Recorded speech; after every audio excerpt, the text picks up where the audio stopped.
జై తెలంగాణ అందరికీ నమస్కారం. తెలంగాణ ప్రజలందరికీ హృదయపూర్వకంగా నమస్కారాలు తెలియజేస్తూ ఇవాళ రాష్ట్రంలో జరుగుతున్నటువంటి పలు అంశాలపైన మాట్లాడేందుకు మేధావులతోని చర్చించేందుకు మేధావులు మొత్తం తెలంగాణ సమాజం ఏం ఆలోచిస్తుందో ప్రజలకు తెలియజేసేందుకు తెలంగాణ జాగృతి ఆధ్వర్యంలో రేపు సోమాజిగూడ ప్రెస్ క్లబ్లో ఉదయం 11 గంటలకు ఒక రౌండ్ టేబుల్ సమావేశాన్ని ఏర్పాటు చేయడం జరిగింది. మరి ప్రధానంగా ఈ రౌండ్ టేబుల్లో చర్చించాల్సినటువంటి అంశాలు ఏందన్నది ప్రజలతో కూడా పంచుకొని రేపు వస్తున్నటువంటి అనేక మంది మేధావులు ఇతర మిత్రులకు కూడా స్వాగతాన్ని తెలియజేస్తూ ఉన్నాము. ఇవాళ మీరు గమనించినట్టయితే ఉమ్మడి ఆంధ్రప్రదేశ్లో ఉన్నప్పుడు మన తెలంగాణ అస్తిత్వం మీద రకరకాలుగా దాడి జరిగేది.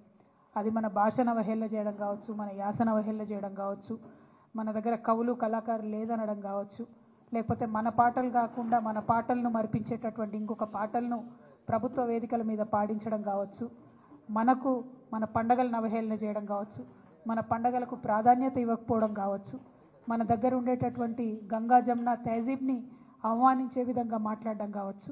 ఇవన్నీ కూడా మనం ఉమ్మడి ఆంధ్రప్రదేశ్లో భరించినాం, వాటిని ఫేస్ చేసినాం, వాటిని దాటుకొని ఉద్యమం చేసి ఇవాళ ప్రత్యేక తెలంగాణ రాష్ట్రాన్ని సాధించుకోవడం జరిగింది. ప్రత్యేక తెలంగాణ రాష్ట్రం సాధించుకున్న తర్వాత కేసీఆర్ గారు పెద్దలు ముఖ్యమంత్రి అయిన తర్వాత మరి చిన్నది పెద్దది అని చూడకుండా అది పాలపిట్టైనా, తంగేడు పువ్వైనా, జమ్మి చెట్టైనా, కృష్ణ జింకైనా అన్నీ కూడా అధికారిక చిహ్నాలుగా ప్రకటించుకుంటూ అట్లానే బతుకమ్మ పండుగైనా, బోనాల పండుగైనా వాటిని రాష్ట్ర పండుగలుగా ఆనాడే కేసీఆర్ గారు గుర్తించడం జరిగింది. అట్లానే తెలంగాణ సమాజానికి వందల సంవత్సరాలుగా అలవాటు ఉన్నటువంటి మత సామరస్యాన్ని కాపాడడానికి కూడా ఒక పక్క క్రిస్మస్ని ప్రభుత్వపరంగా చేస్తూ, ఇంకొక పక్క రమదాన్ని చేస్తూ, ఇంకొక పక్క బతుకమ్మ బోనాలు చేస్తూ మరి అన్ని విధాలుగా కూడా మన గంగా జమున సంస్కృతిని కాపాడుతూ రావడం జరిగింది. మరి ఇవాళ 10 ఏళ్ళు బీఆర్ఎస్ పాలన తర్వాత ఒక రికార్డ్ లాగా ఒక చిన్న మత కల్లోలం కూడా లేకుండా మనం సాధించుకోవడం జరిగింది. ఇవాళ కాంగ్రెస్ ప్రభుత్వం వచ్చినప్పటి నుంచి ఏం జరుగుతుంది? వచ్చినప్పటి నుంచి రేవంత్ రెడ్డి గారు ముఖ్యమంత్రి గారు ఏం మాట్లాడుతూ ఉన్నారంటే ఫస్ట్ తను మొదలు పెట్టడమే రాష్ట్ర అధికారిక చిహ్నం మారుస్తాను, ఆ చిహ్నంలోంచి చార్మినార్ తీసేస్తాను, ఆ చిహ్నంలోంచి కాకతీయ తోరణం తీసేస్తాను అనేటటువంటి అంశాలు మాట్లాడడం జరిగింది. మళ్ళీ ఏమైందో ఎవరు బుద్ధి చెప్పినరో పెద్దగా దాని జోలికి పోకుండా అది విరమించుకున్నట్టుగా అనిపించింది. ఆ తర్వాత మళ్ళీ ఏ పండగ వచ్చినా కూడా దాన్ని చేయకుండా, అంటే రమదాన్ పండుగ వచ్చింది దానికి తోఫా ఇవ్వలేదు, బతుకమ్మ పండుగ వచ్చింది మా ఆడబిడ్డలకు చీరలు ఇవ్వలేదు, రేపు క్రిస్మస్ వస్తుంది దానికి కూడా వాళ్ళు ఏమి ఇచ్చే ఆలోచనలో కూడా కనీసం లేరు. అదేవిధంగా మరిగా ప్రభుత్వ వేడుకల్లో పాడుతున్నటువంటి పాటలు చూస్తే నిజంగా కన్నీళ్ళు వచ్చేటటువంటి పరిస్థితి. మొన్న పెద్దపల్లిలో కానీ, అంతకుముందు వరంగల్లో కానీ, నిన్న సెక్రటేరియట్లో వాళ్ళు పెట్టుకున్న కార్యక్రమంలో కానీ మనకు సంబంధం లేని పాటలు, అసలు మన తెలంగాణ సమాజం ఆమోదించినటువంటి పాటలు. మరి అంతమంది తెలంగాణలో జానపద కళాకారులు ఉంటే ఒక్క కళాకారుడు కూడా మీకు పాట పాడడానికి దొరకలేదా?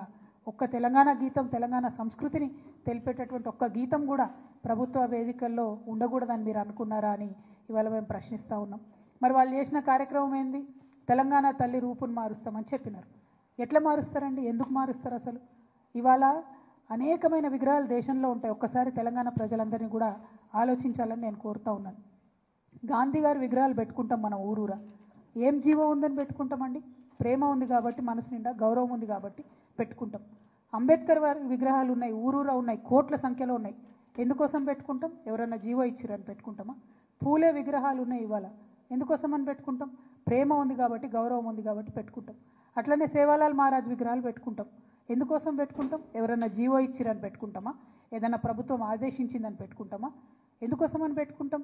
ఇవాళ సుభాష్ చంద్రబోస్ విగ్రహాలు ఉన్నాయి, దేశం కోసం ప్రాణాలు త్యాగం చేసిండు కాబట్టి ఆయన విగ్రహాలు ప్రజలు మనసారా కోరుకొని ఆకాంక్షించి పెట్టుకుంటారు. మరి శివాజీ విగ్రహాలు ఉన్నాయి ఇవాళ, చాలా పెద్ద ఎత్తున యువతంతా కూడా పెట్టుకుంటూ ఉంటారు కలిసి. ఎందుకోసం పెట్టుకుంటారు? ఎవరైనా జీవో ఇచ్చిరని పెట్టుకుంటారా? మరి తెలంగాణ తల్లి విగ్రహాలు కూడా వేల సంఖ్యలో ఉన్నాయి ఇవాళ, ప్రతి గ్రామంలో ఉన్నాయి, ప్రతి చోట ఉన్నాయి. కొన్ని పెద్ద గ్రామాలలో అయితే 2-3 ఉన్నాయి. ఎందుకోసం పెట్టుకున్నాం? అవి ఆనాడు ఉద్యమంలో మాకు స్ఫూర్తి నింపినటువంటి తల్లి కాబట్టి, అమ్మ కాబట్టి పెట్టుకున్నాం. ఇక భరతమాత విగ్రహాలు ఉన్నాయి, లేవా భరతమాత విగ్రహాలు? దానికి జీవో ఇచ్చిండ్రా? కేంద్ర ప్రభుత్వం జీవో ఇచ్చిందా? జీవో ఇస్తేనే జీవో పరంగానే పెట్టుకున్నామా? లేదు కదా, దేశభక్తితోనే పెట్టుకుంటాం. మరి దీన్ని కూడా అవమానించే రకంగా ఇవాళ ఒక కొత్త విగ్రహాన్ని పెట్టి, ఇగో ఈమెనే మీ తల్లి, మీరు ఇదే విగ్రహం పెట్టాలి, ఈ విగ్రహం తప్ప ఇంకో రకంగా ఈ విగ్రహాన్ని మార్చి పెడితే కేసులు పెడతామని చెప్పి బాజాప్తా గెజెట్ చేసినటువంటి ప్రభుత్వం రేవంత్ రెడ్డి గారి ప్రభుత్వం. బ్రిటిష్ ప్రభుత్వం కూడా ఎన్నడూ భరతమాత మీద గెజెట్ ఇవ్వలే, కానీ రేవంత్ రెడ్డి సర్కార్ మాత్రం తెలంగాణ తల్లి మీద గెజెట్ ఇవ్వడం అన్నది చాలా దారుణం, చాలా ఘోరాతి ఘోరమైన విషయం మనం గమనించాల్సిందిగా నేను తెలంగాణ ప్రజలందరినీ కూడా మరి కోరుతా ఉన్నా. అంటే ఇవాళ కాంగ్రెస్ నాయకులు ఎట్లా మాట్లాడుతున్నారంటే, ఉమ్మడి ఆంధ్రప్రదేశ్లో సమైక్యాంధ్రాన్ని కోరుకునేటటువంటి కాంగ్రెస్ నాయకులు ఏదైతే ఆర్గ్యుమెంట్ తీసుకొచ్చిండ్రో, ఏదైతే మాట్లాడినరో అవే ఇప్పుడు వీరు కొనసాగిస్తున్నటువంటి పరిస్థితి.